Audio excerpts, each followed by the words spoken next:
where Typhoon Krathon has made landfall, accompanied by gusts of wind and heavy rainfall that killed 2 and injured over 100 so far. Our next report getting you the details.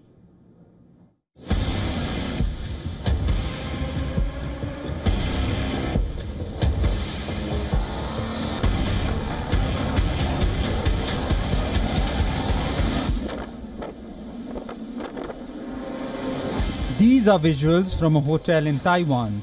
The waterfront areas were affected and the staff had to secure wooden panels to deal with the overpowering winds and torrential rain.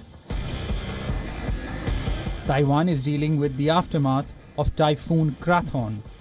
The eye of the typhoon passed Taiwan's major port city, Kaohsiung, around midday.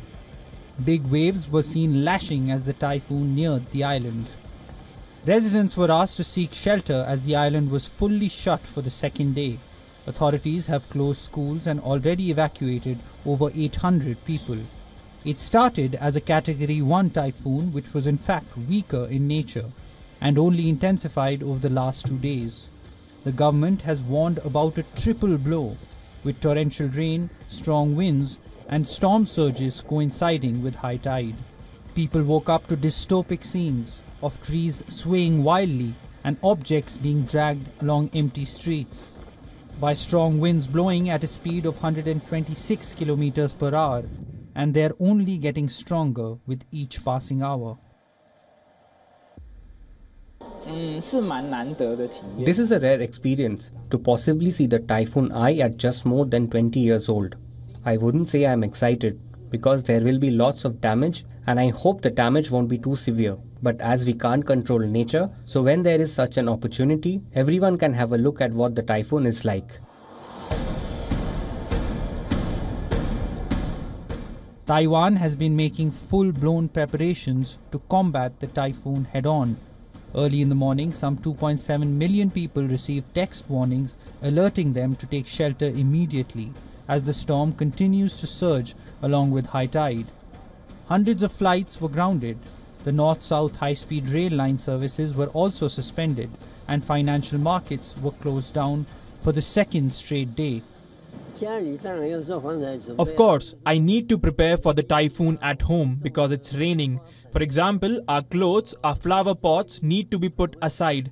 And since the tide is high, we have put up water barriers.